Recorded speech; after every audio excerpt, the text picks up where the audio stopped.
Presentasi kelompok 1, Teknologi Informasi dalam Manajemen Sistem Informasi oleh Alexa, Fazri, Fatwa, Jupita, dan Rivalina.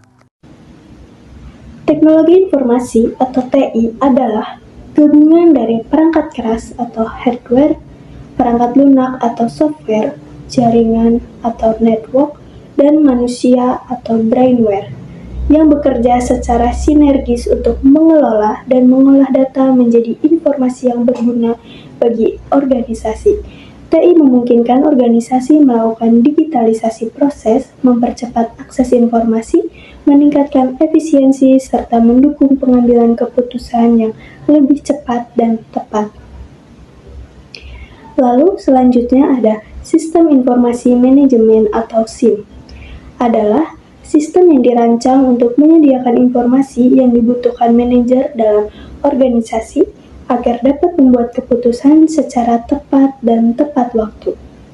SIM memanfaatkan TI untuk mengumpulkan data internal maupun eksternal, mengolah data menjadi informasi, dan menjadikan informasi tersebut dalam bentuk laporan, grafik, atau dashboard yang mudah dipahami manajemen.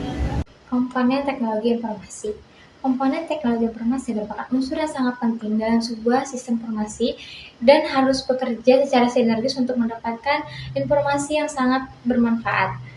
Komponen utama terdiri dari yang pertama hardware atau perangkat lunak, yang dimana perangkat fisik yang digunakan untuk memasukkan, memproses, menyimpan, dan menampilkan data.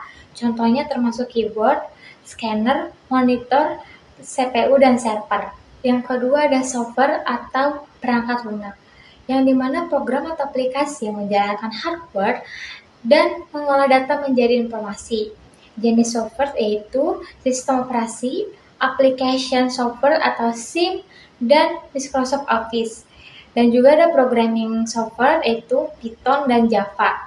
Lalu ada utility software yaitu antivirus dan backup tool. Lalu yang ketiga ya, brainware yaitu sumber daya manusia, yang dimana orang-orang yang menggunakan, mengelola, merancang, dan memelihara sistem TI. Contohnya adalah sistem, administrator basis data, atau guru yang menginput nilai dan pengembangan sebuah aplikasi. Lalu yang keempat ada data dan jaringan. Data yaitu fakta mentah yang diproses menjadi informasi, sedangkan jaringan adalah sistem komunikasi yang menghubungkan perangkat agar dapat ditransfer dan diakses. Contohnya database pelanggan dan jaringan LAN di kampus. Sinergi antara komponen, yang pertama hardware menyediakan alat fisik, yang kedua software menjalankan instruksi, ketiga brainware mengoperasikan sistem, lalu yang keempat data dikumpulkan dan jaringan menghubungkan perangkat. Tanpa salah satu komponen, sistem informasi tidak akan berfungsi optimal. Proses input data. Proses input data merupakan tahap awal dalam sistem informasi, yaitu ketika data mentah dimasukkan ke dalam sistem untuk selanjutnya diolah. Tahap ini sangat penting karena kualitas informasi yang dihasilkan sangat bergantung kepada keakuratan, kelengkapan, serta konsistensi data yang diinput. Dalam praktiknya, proses input data dapat dilakukan dengan berbagai alat, seperti keyboard, scanner, barcode reader, maupun formulir digital sesuai dengan kebutuhan organisasi. Sebagai contoh di bidang pendidikan, data nilai yang diinput oleh guru akan diproses oleh sistem sehingga menghasilkan laporan nilai. Informasi tersebut kemudian digunakan oleh mahasiswa, orang tua, dan pihak institusi sebagai bahan evaluasi serta dasar pengambilan keputusan akademik. Sementara itu, di bidang bisnis, data transaksi penjualan yang diinput oleh kasir akan diolah menjadi laporan keuangan. Laporan ini dimanfaatkan oleh manajemen untuk menilai kinerja usaha dan menentukan strategi ke depannya. Dengan demikian, ketepatan proses input data sangat berpengaruh terhadap kualitas informasi yang dihasilkan. Proses output data. Proses output data merupakan tahap akhir dari pengolahan data dalam sistem informasi. Informasi yang dihasilkan kemudian disajikan kepada pengguna sebagai dasar dalam pengambilan keputusan. Output data dapat disajikan dengan berbagai bentuk, seperti laporan tertulis, grafik, dashboard interaktif, hasil cetakan, maupun notifikasi digital. Tujuan dari proses ini adalah agar informasi yang disampaikan mudah dipahami, relevan, dan tersedia tepat waktu. Sebagai contoh dalam bidang pendidikan, output data dapat berupa dashboard nilai mahasiswa yang menampilkan perkembangan belajar. Informasi ini membantu guru dan orang tua dalam memantau kemajuan akademik serta menentukan tindak lanjut yang diperlukan. Di sisi lain, dalam dunia bisnis, output data seperti laporan penjualan, laporan laba rugi, dan analisis kinerja karyawan digunakan oleh manajemen untuk mengevaluasi kerja perusahaan dan menyusun keputusan strategi. Oleh karena itu, kualitas output data sangat dipengaruhi oleh kualitas input dan proses pengolahan data sebelumnya. Perangkat lunak atau software. Perangkat lunak adalah komponen sistem informasi yang mengatur kerja hardware dan mengolah data menjadi informasi yang berguna. Software terbagi menjadi beberapa jenis, yaitu sistem software. Sistem software seperti Windows, Linux yang mengatur perangkat keras yang menyediakan lingkungan bagi software lain. Lalu yang kedua, aplikasi software. Program untuk tugas spesifik seperti Microsoft Office, aplikasi SIM, atau software akuntansi. Yang ketiga, ada programming software.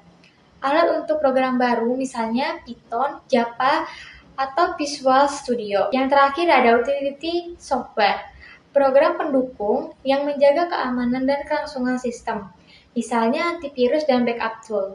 Contoh dalam dunia nyata yaitu perusahaan menggunakan software akuntansi untuk mengolah laporan keuangan, lalu di lingkungan kampus yang menggunakan aplikasi sistem informasi manajemen akademik untuk mengolah data mahasiswa. Software berperan penting dalam meningkatkan efisiensi kerja, akurasi data, dan mendukung pengambilan keputusan yang cepat. Selanjutnya ada multimedia dalam SIM. Definisinya yaitu penggunaan teks, gambar, audio, video, animasi untuk menyampaikan informasi secara interaktif.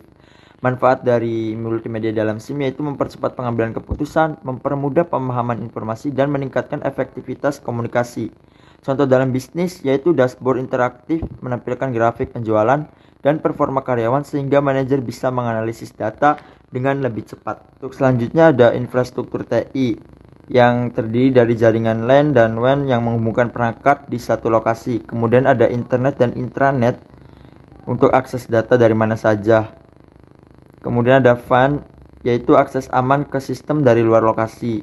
Ada cloud computing yang menyimpan data center tempat penyimpanan server, dan database terpusat. Kemudian yang terakhir ada keamanan yaitu firewall, antivirus, login control, dan enkripsi data. Dampak dan tantangan. Dampak positif, efisiensi meningkatkan, data akurat, informasi cepat, keputusan lebih tepat. Tantangan, biaya tinggi, SDM perlu keterampilan, ancaman keamanan siber. Kesimpulannya, teknologi informasi TI dan sistem informasi manajemen SIM bekerja sama dalam mengolah informasi. TI memudahkan pengumpulan, pengolahan, dan penyajian data, sedangkan SIM memanfaatkan informasi tersebut untuk mendukung pengambilan keputusan yang lebih cepat, tepat, dan efisien. Keberhasilan penerapan TI dan SIM sangat bergantung pada kesiapan sumber daya manusia, ketersediaan infrastruktur yang memadai, serta keamanan data yang terjaga. Sekian saja dari kelompok 1. Apabila ada kesalahan kata, mohon dimaafkan. Terima kasih.